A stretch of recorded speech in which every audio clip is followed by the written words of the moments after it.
Welcome back to Dan91's garage. This week we're going to finish making the intercooler cold side pipe, and we're also going to make sure we get the intake air temp sensor somewhere back in the system. Let's not mess about. See you guys in a sec. First things first, we need to obviously come out of the throttle body. It's, like I've mentioned before, it's 55mm outside diameter, so 54mm is the only size they really do, so that's 2 1/8 inch, which stretches up quite easily over that. What we've got to be careful of, obviously, is the fuel filters here. So in the time-honoured tradition, here's one that I prepared off camera.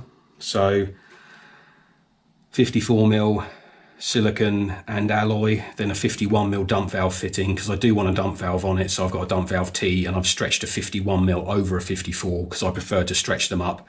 I always find that when you try and clamp them down, they always tend to sort of try and buckle, and then I'm never convinced that you really can compress them as easily as you can stretch them up.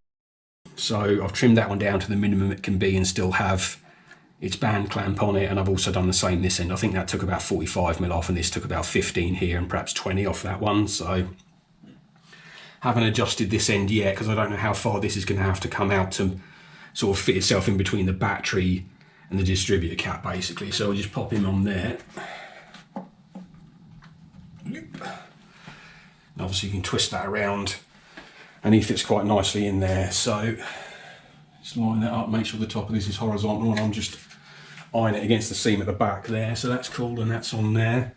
And I think now if we start at the bottom, because we've already got rounding in the back and we're already clear of the radiator, so we need to come out from that pipe and then possibly meet up in the middle somewhere. So we'll get a nice piece of straight. I think I got one in the scrap pile from earlier, so bear with me. Right then, in we go. So I've marked these up obviously on the side of the tube at 35mm, because I know that's how much I need for it to go into the tube itself. So I'll push that up to that. Alright, that's cool. And now we can chuck a full length 90 on there. There we go. So we'll pop him on there, and I'll shove that up to 35mm mark again. So yeah, that'll get us up into the bay again. So from the top, this is what we're looking at. So coming out of here, down with a 45, you can see this is at least sort of one pipe's width off. So I'm going to start shortening up this joint here to shuffle this across. I'll probably take 50 odd mil off of it and then just bung it back on the pipe, and then I can adjust it from there. But there's clearly a big chunk that needs to come off, so we'll do that in a couple of stages, and then that'll be the bottom pipe done. And that just leaves us to join up between the two halves of pipe we got now. So we're going in with a 45. Obviously that's going to take up the difference between these angles. So what I'll probably do is drop that in there, sort of roughly offer this up. Obviously it's going to have to be chopped down top and bottom. So if I chop it off here, I can always slide this in and out as far as I need to, anywhere from the end here, sort of right up to the other pipe. So I've got a good sort of nearly 100mm to play with there. So the shortened up 45 is now back in, and as you can see through the dump valve hole, I've pushed it right up so it's almost touching the other pipe now. But it seems to be pretty much in line with the other pipe we're going to join up to. Obviously, so that end's way too long still, but so what I'll do is I'll mark off where the bottom of the dump valve T is, add 35mm, cut that off, then we'll know this is the right length. Then we can work on the bottom end down there. Right, we're back in now, all shortened up. The lower pipe's in a pretty reasonable position, so what I'm going to do is just mark off at the very top of the rubber pipe across the aluminium, so we know where they're going to join up. Right then, so on the car essentially it was like that.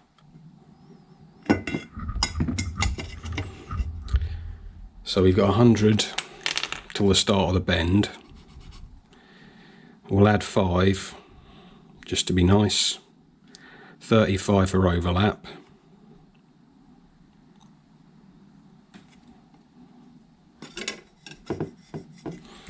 we chop that off there,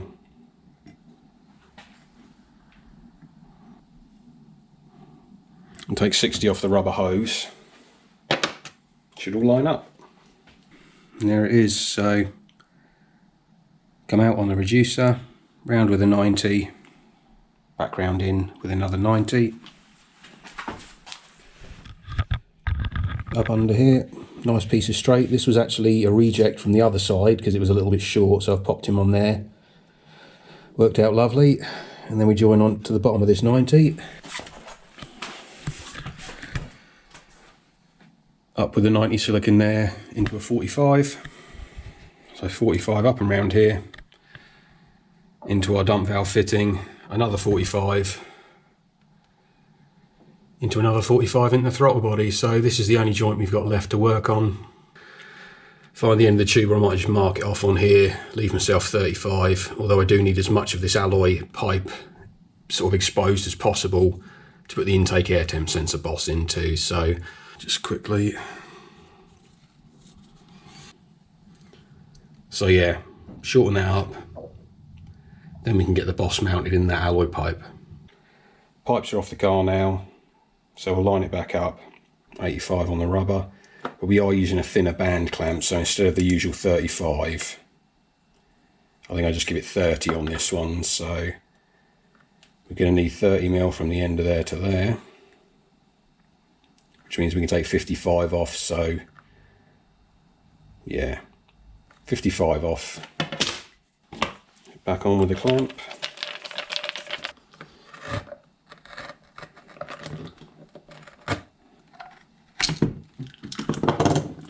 Definitely not the best one I've ever done, so we'll give him a little neaten up with the scissors.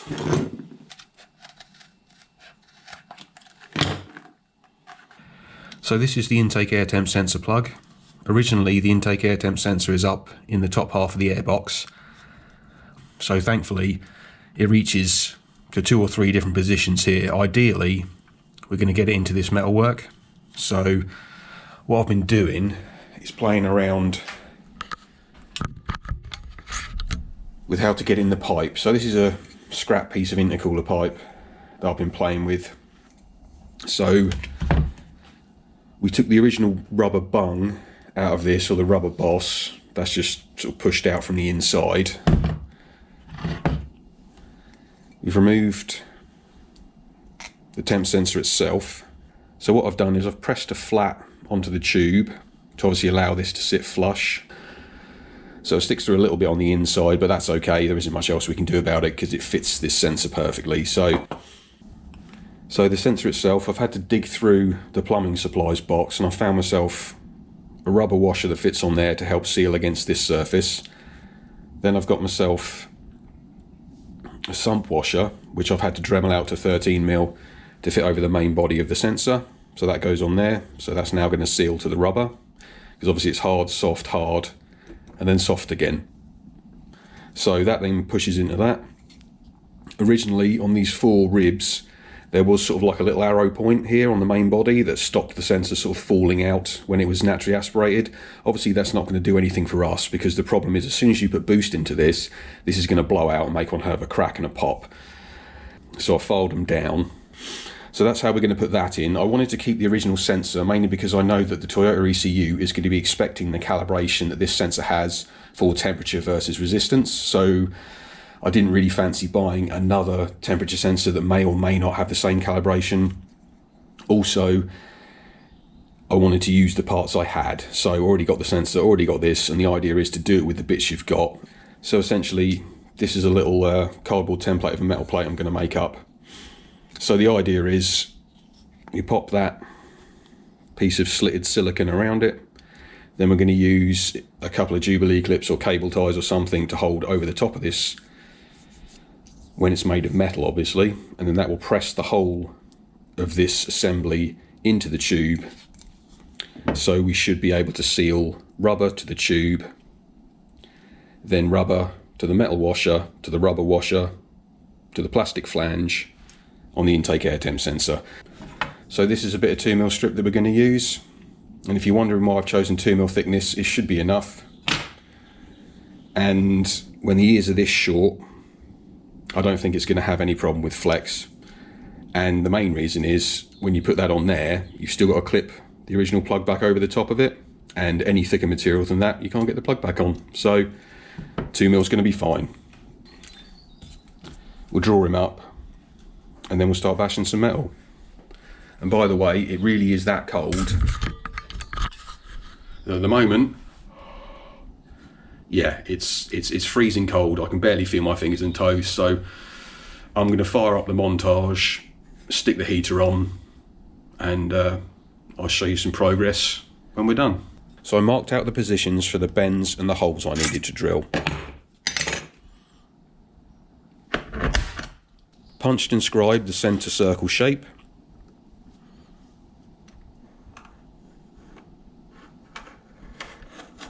Drilled 2 holes to make the ends of the slots round. Finally filed down the peaks to make the oblong slot complete. Another good trick is if you've got a line to file to, obviously set that line level with the top of the jaws of the vise, so that way you can't file through it. Unfortunately, my big file's a bit too large. It's in danger of chewing into the rads we just drilled, so out with the tiny little square file. Well, there we go. So we drop him in. I don't think I could have got that better if I tried. Just enough clearance, side to side and up and down. This is actually tapered as well, so it's slightly wider at the base than it is at the top. So we won't know fully how much we've got to file out of it until I put the notch in. So obviously we need that little notch to clear the clip, and that's obviously what the plug locks itself onto. So file a little square in there. Then we should be ready to do some folding. There we are, little square needle file. We just finished this groove off.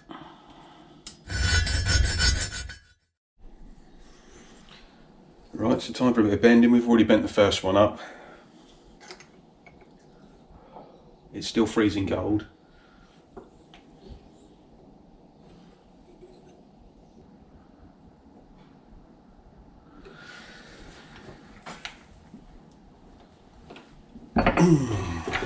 Hopefully that's correct. So there we go.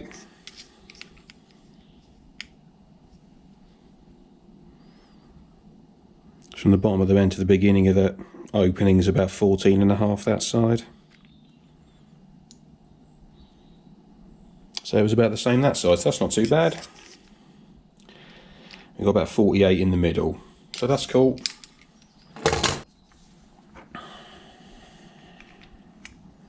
So you can see we're getting there now. Obviously this flange is a bit longer than the other side, so I'm just going to trim those down. Probably leave that one as it is, that's quite a nice height anyway. Then we get to figure out how wide our tabs need to be. So obviously as wide as we can get that, I think.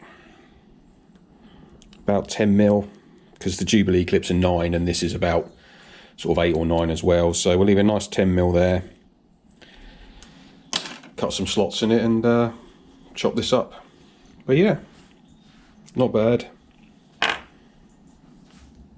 Quite happy with that little slot. That was a bit of fun making that. So yeah, there we go. So it's day 2. We're back down the garage. It is even colder than yesterday. It's currently -3 in here. So I wasn't really happy with the washer I was using. It was a sump washer, but the outside diameter wasn't as big as I wanted. So I've made my own out of a piece of 2mm thick aluminium sheet. Again, bored it out to 13mm and sanded the outside down to about 22mm. And now it fits exactly inside the recess of the original IAT boss. Also finished making the bracket, so does sort of ended up looking like a TIE fighter, so that's quite cool. And if we ever need to engage the rebels, we can always use this, I guess. So he's about done. Do need to soften up some of these edges so it doesn't bite into or cut the bands or cable ties I'll be using, so that's pretty cool. He obviously needs a paint, but anyway. And now we come on to the pipe itself. So this is obviously the 45-degree pipe that comes from the silicon at the throttle body end, and this is the area where you put the plug for the sensor, and at this point on the tube, sort of rotating it round, this is where it has the most slack, because obviously the engine's going to rock and move and you don't want it to be pulling on the wire itself too tightly.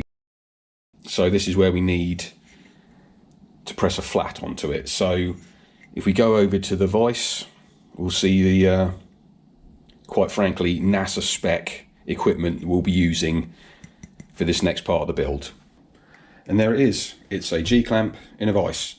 So what we're going to do is press the sort of rounded boss shape here up into the tube, and at the same time sort of squash the curved surface down to flatten it out on the top. That will give us a nice place for the boss to sit once we've drilled a hole in it. So the important thing to remember is not to go too mad when you're tightening it down, because you can split and crack the material quite easily, and it seems that the thicker the material is, the easier it wants to crack rather than forming, especially with aluminium.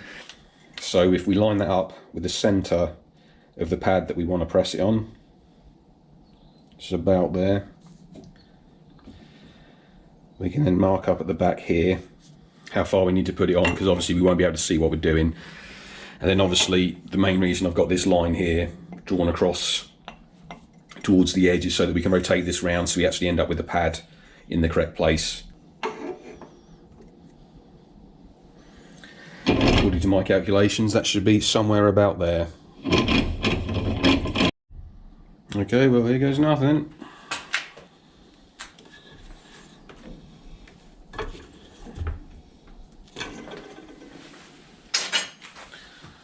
With a little tiny little nip.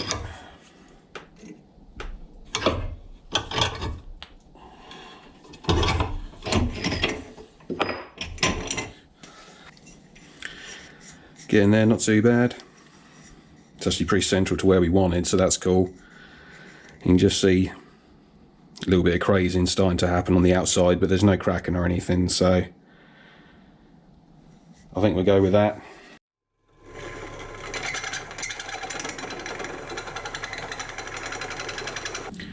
What you've got to remember is how wide the pipe is versus how deep you're going to be drilling in with your step drill. So it may come to the point where you have to stop and then just file it or Dremel it out, but I've had a quick measure up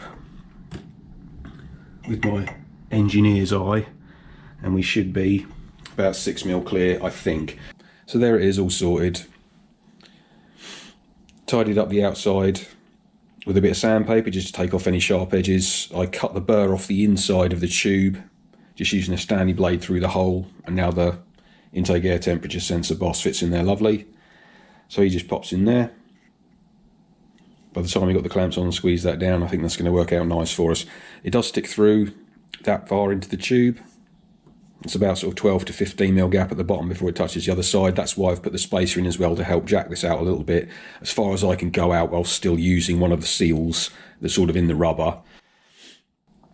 And before anyone loses their mind about it, I know it does take up a bit of the tube area, but if you think about it, we're going through a throttle body that's 45mm diameter. It has obviously the throttle blade shaft and the throttle blade in there, so that's always going to be a bigger restriction than anything that goes on in here. So happy with that. I was crapping myself a bit about doing this because I've had mixed results using the G-clamp to press these, and this one's come out nice. So thankfully the one we needed actually came out well, so that's cool. We'll take this off. I'll take it all, strip it down. What I might do is auto sol polish this just to try and get rid of the sounding marks to make it sort of look like the rest of it does. But yeah, we're there. Okie dokie then, I'll show you the assembly from scratch. So, hole in the tube, obviously you can see the flat spot that we've pressed onto it. It's about sort of 2.5 to 3mm either side, and that's about the same sort of depth as the flange of the IAT boss. So as the rubber boss goes in, so carefully so you don't damage or rip it. So he pushes into there. Then obviously intake air temp sensor, rubber washer, aluminium washer. Remember to put that in the right way round so it matches where the wire is. Then I've made myself a piece of 54mm diameter silicone that I've slit and then cut a couple of notches that are the same size as the rubber boss, so that then sits around there. Don't know, it just makes it look a bit more neater, and also gives the cable tie something to sit on. Then we've obviously got our little retaining plate. He drops on there. Slide this cable tie over. Start him on this bit. And what I like to do is put the buckle, or whatever you call it, actually right up close here, so it's sort of pulling straight up against it, and sort of roughly sort it out on the silicone. Drop the other one over here.